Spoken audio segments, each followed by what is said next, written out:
to sit down live because, of course, you're super busy. I'm a little bit busy compared to you. You're super duper busy. But guys, if you're just joining us, I'm Sheena Quick for Fox 1340 AM. I'm with Jennifer King, running backs coach for the Washington football team. And in a couple of weeks, we're gonna have to call y'all WFT and risk typing WTF, right? You guys have a big Yeah, announcement on the way. new name on deck. I saw people were trying to leak it. I don't know. So I don't want to get in trouble. So I'm just not going to say anything. But Coach King, thanks for joining the show today.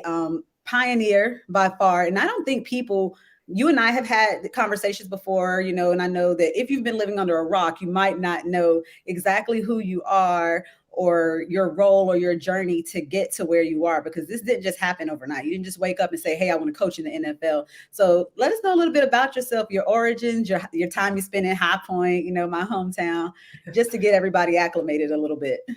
Yeah, it's been crazy. Grew up in Reedsville, North Carolina. Loving sports. Ended up playing basketball and softball in college, and from there I started coaching college basketball. Just doing a bunch of other things, but also love football. Had started playing women's tackle football as well once I graduated. So football was always a constant in my life, but didn't think I had any opportunities to coach it at a high level. So I was coaching at the high school level, and obviously coaching college basketball. Things were going well. As you said, I spent some time at High Point. I was a police officer for the city of High Point as well. But wait, did you have to show your athletic prowess? Did you have to chase anybody down? Those are the kind of stories I like to hear. We know how High Point is, and I was on the south side, so You we on definitely, South. yeah, we got it in. But You're a bad mamma jamma then, because Southside has always been rough. I know there was never a dull day at work on Southside. never a dull moment. But really enjoyed my time there, and ultimately I got a head coaching job at Johnson Wales University in Charlotte. And when I moved to Charlotte, I was next door to the Panthers facility, and I don't know, I could hear them, I could see them every day. So I was so close and far away at the same time. But I got invited to the Women Coaches Forum put on by Sam Rappaport in the NFL. After I reached out to her, just kind of blindly, she hit me right back, and we connected that way. And there, Coach Rivera was actually at the forum, so had to find a way to just shoot my shot and let him know where I was, who I I shoot my was, shot. exactly, and what I wanted to do. So I was able to do that. We connected, and ultimately he invited me over to rookie mini camp, which was 2 days, and I was excited just to be a part and experience it. And he just kept inviting me back. So I was at OTAs and at mini camp, and then he invited me to training camp. And luckily, I worked next door, so sometimes I was kind of bouncing back and forth doing my head coaching duties and coaching there in Carolina. And ultimately that led to me going to the Arizona Hotshots at the AAF. So I did that. I was there coaching the receivers there, and when it ended, I came back. Didn't know if I was going to have to go back to basketball or what was going to happen, but coach called me again and invited me to come over. And my first time in Carolina, I was with the receivers, and this time he told me I was going to be with the running back. So I started working with Jake Peets with the running back group, and it went great. And, when that time ended, I got to go to Dartmouth, and I was coaching the receivers there at Dartmouth and doing some QC stuff, and just learned a lot there. It was, it's cool being in college football. It's just a different animal, the professional level. Yeah. But had a great time there. We won the Ivy League, and when my time there was up, that was right around the time Coach had gotten the position in Washington. He called me, let me know he had a possible opportunity for me. So I went up and interviewed with him, and I got a full season internship, and then that was 2 years ago now. And then he told me 2020 makes us forget about that it was a whole exactly. years ago. Yeah, but near the end of that season, he told me that I was going to be retained and get promoted to assistant running back coach. So here we are, after year one in that position. And a lot of people may not be familiar. Coach Ron Rivera has always pioneered for women and minorities in the space of football. So shout out to him. And he's not the only coach in his family.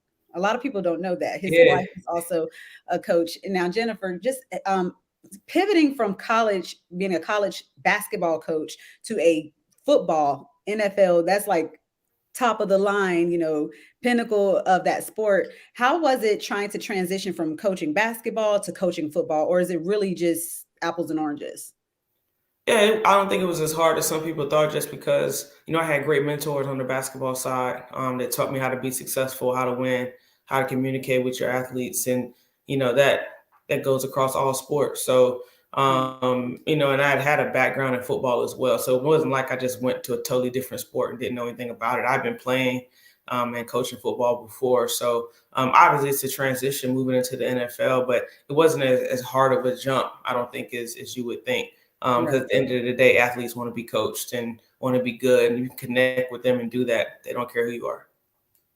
Right. Now, you mentioned that you played a little bit, not a little bit, I'm sorry, you played a lot, and that was for the Phoenix, right? Yeah, I played for the Phoenix. I played for the New York Sharks, the DC Divas, and then the DC Prodigy. And what all positions? I know you played a number of positions, it wasn't just one. Yeah, I was primarily a quarterback, but also played safety and played some receiver as well during my career. But obviously, you learn what all the positions do because now you're coaching running backs. How has that been? How was the reception? How did the guys receive you when they found out? Like, not only is does everyone just look at you as coach, as opposed to like this is the woman coach, this is the female coach. They refer to you as coach. Yeah, I've always had a great group of guys, everywhere I've been, and it's no different in DC. We have a great group of running backs, and obviously AG going over 1,000 yards this year was big for us and for him. So just to see our room grow has been big for us, and we have a great group, man. We have a good time, but we also work hard at the same time. And I know, although with some unfortunate circumstances, you took another leap this year in primetime football at that. You've been knocking down the barriers, but you became the first female, I guess, not head, but like assistant coach for that particular game. I know that you guys had some absences due to COVID, but you stepped in and made the most of the opportunity. Just walk us through that night and your game preparation and everything. Yeah, I mean, it was an interesting week for us. We had lost quite a few coaches and players, so we went to Philly, with a group of guys. Some of them didn't have a lot of experience, but Yeah.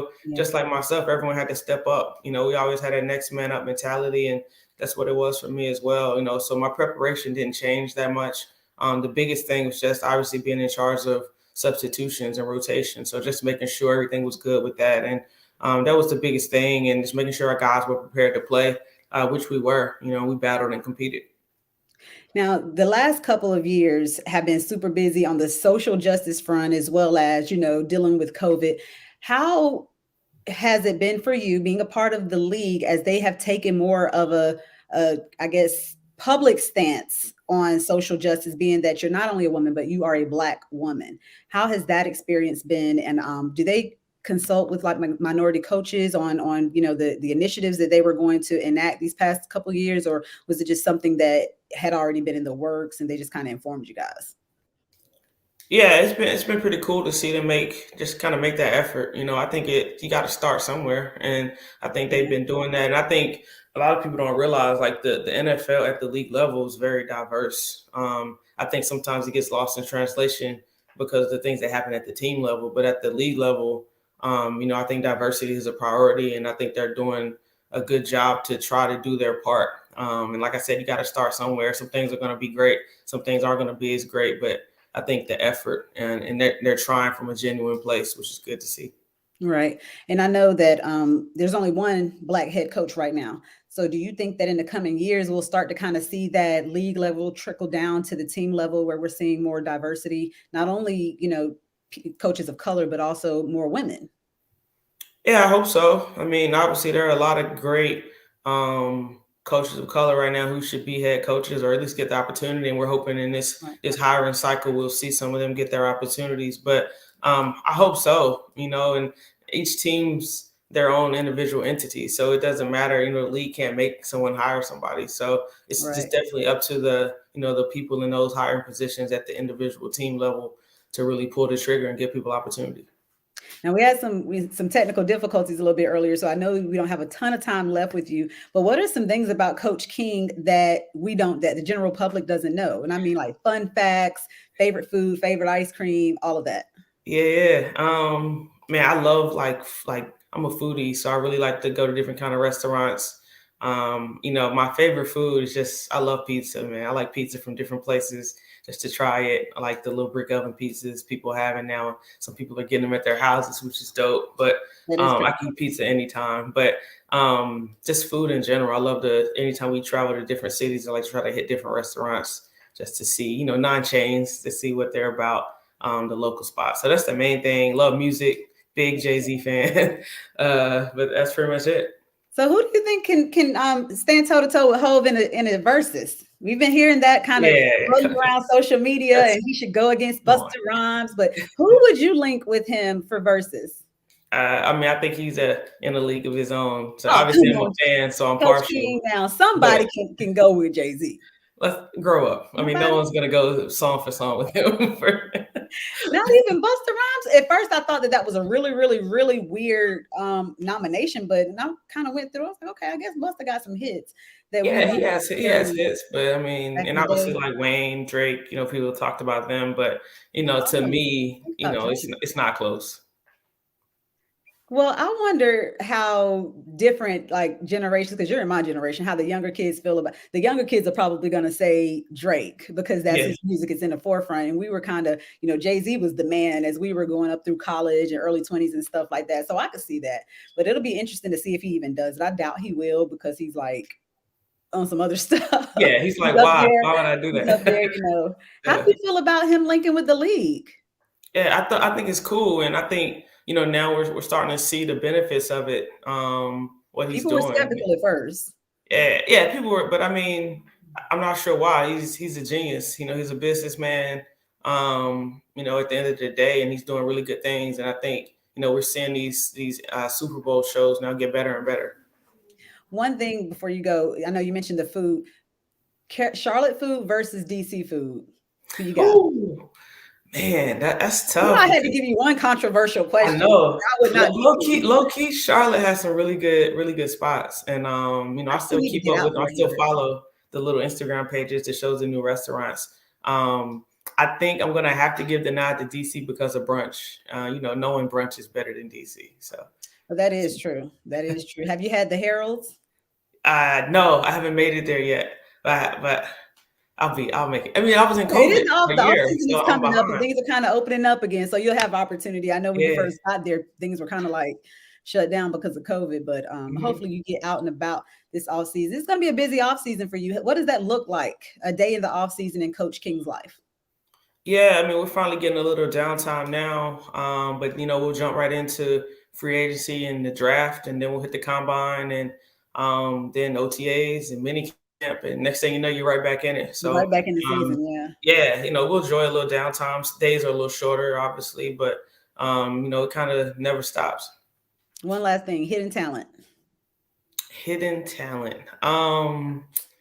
I mean, I'm a pretty good like rapper, singer. I thought you were about to say I'm pretty good at everything. No. Yeah, I do pretty good musically.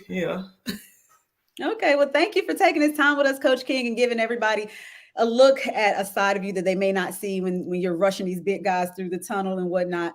But good luck to you this offseason. I'm pretty sure I'll run into you at Combine or something at some point in time. So thanks for taking the time with us. We hope you have a productive day. Guys, that's Sheena Quick and Coach King signing off for Fox 1340 AM. Thank you.